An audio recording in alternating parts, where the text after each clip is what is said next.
I've lived with prediabetes for many years. Every morning, I felt like I was starting the day already behind, tired, foggy headed, and with unusually high blood sugar levels, even though I had been very careful with my diet the night before.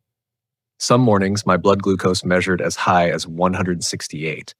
And I kept asking myself, is there a simpler way to regain control? The answer came during a conversation with an endocrinologist. He told me, the morning is when your body is most sensitive to what you do. 3 small habits can make a huge difference.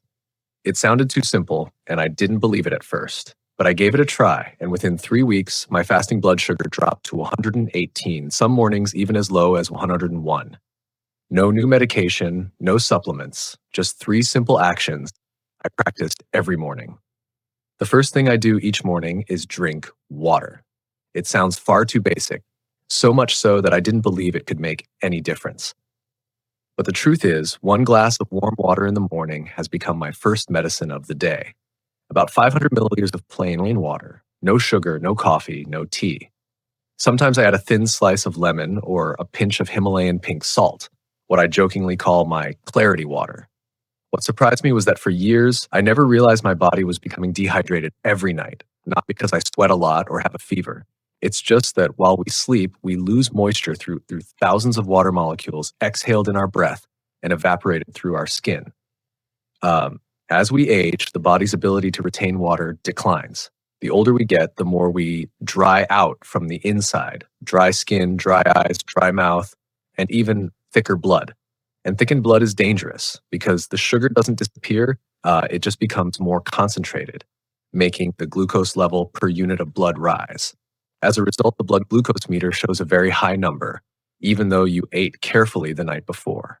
Drinking warm water in the morning helps dilute the blood, improve circulation, and reduces strain on the heart and kidneys, organs that are already weakened in people with diabetes. When the body is well hydrated, the kidneys can gently flush out excess glucose naturally, without the discomfort of diuretics or the exhaustion from intense exercise. Beyond blood sugar, I noticed digestion also improved. No more bloating, no more going all day without a bowel movement, which I used to accept as a normal part of aging. Drinking water stimulates intestinal movement, kicks off a chain of reflexes to eliminate waste, and helps prevent glucose from being reabsorbed in the colon, an overlooked factor. What really surprised me was the mental shift. I felt more alert, no longer lost in that brain fog. I later learned that when dehydrated, brain cells shrink slightly, causing fatigue, difficulty concentrating, and even mild depression. Drinking water restores cell volume, helps nerve signals travel more smoothly, and improves both mood and memory. Even my blood pressure became more stable because when you're well hydrated, blood flows more easily and the heart doesn't have to overwork to pump it through the body.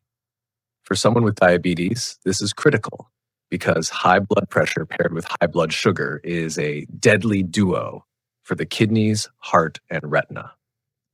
I also noticed my skin became less dry and cracked, and minor scrapes on my hands and legs healed more quickly. Anyone living with diabetes knows that dry skin and slow healing wounds are warning signs of dangerous complications.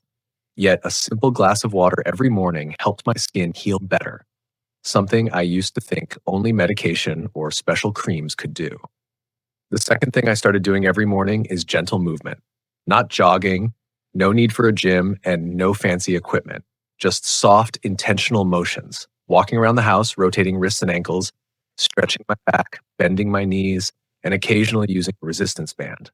All in about 15 minutes, but it makes a difference that lasts the whole day. At first, I only exercised because my doctor told me to. I honestly didn't think it would affect my blood sugar. But it turns out the morning is a key window that sets the tone for your metabolism all day.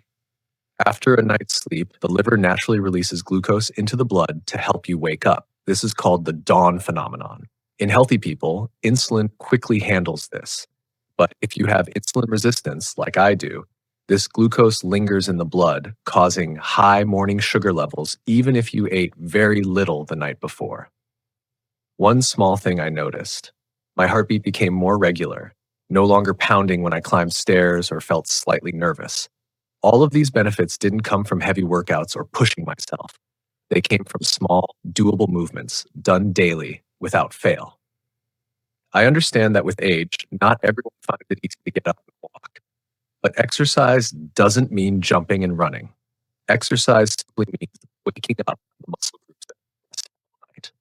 If you can't walk, you can still rotate your wrists and ankles while lying in bed. Lift your heels, shrug your shoulders, bend your knees while sitting in a chair. Do gentle finger stretches or deep breathing to activate the parasympathetic nervous system. For older adults, especially those with diabetes, morning is the most important time to awaken your metabolism, and movement is a free, side effect free tool with the effectiveness of a strong medicine. I realized when the body is gently awakened through movement, the entire nervous, hormonal, digestive, and immune systems benefit. That's why after every morning session of light exercise, I find myself less irritable, less tempted to snack, and more in touch with myself. In the past, I thought I was eating pretty healthy: a glass of milk, 2 slices of white bread, maybe a banana or a glass of orange juice. Quick, easy, and it sounded healthy. But year after year, I still felt tired within 2 hours. My blood sugar bounced unpredictably, and I always had to carry snacks to prevent sugar crashes. That all changed when I started tracking my blood sugar levels after breakfast. Numbers don't lie. After drinking a glass of orange juice, which I thought was healthy, my blood sugar spiked nearly 60 milligrams per deciliters in just 45 minutes. That's when I realized juice isn't fruit anymore. It's sugar water without fiber. And white bread, even though it isn't sweet, it converts into sugar faster than table sugar. And milk? Most of what's available is reconstituted from powdered milk with added fat and preservatives, and it didn't keep me full like I thought it would. Since making changes, my breakfast has become completely different. It's not fancy, not expensive, just a bowl of overnight oats with chia seeds, cinnamon, and a few berries like blueberries or strawberries. Alongside that, I have a boiled egg, or if I'm in a hurry, a cup of unsweetened Greek yogurt. Every ingredient serves a purpose. Plain rolled oats, not instant and no added sugar, contains soluble fiber, beta glucan, which slows down glucose absorption. Chia seeds absorb water and form a gel in the gut, slowing digestion and sugar absorption. Cinnamon helps improve insulin sensitivity. Berries are full of antioxidants, have a low glycemic index, and contain far less sugar than bananas or mangoes. Boiled eggs or unsweetened Greek yogurt provide protein, an essential nutrient to prevent post-meal blood sugar spikes. I also learned how to manage my morning fruit intake. No more whole bananas or big smoothie cups. Now, I just eat half a small apple or a few slices of strawberries, just enough to add flavor, but not enough to trigger a sugar spike. I call it eating fruit like a spice, for taste, not for volume. One small tip I follow every day: drink water at least 15 minutes before breakfast. Fiber, like in oats or chia, needs water to work effectively. Without enough water, fiber can cause bloating or constipation. But when properly hydrated, fiber acts like a natural filter. It slows sugar absorption, nourishes good gut bacteria, and reduces systemic inflammation. Now, every morning I prepare this simple meal as part of my healthy living ritual. Not just because I need to manage my blood sugar, but because I want to feel alive, not just survive. These 3 simple habits, drinking water, moving gently, and eating a smart breakfast, completely transformed how I start my day. No more sluggish mornings. No more dread when checking my blood sugar.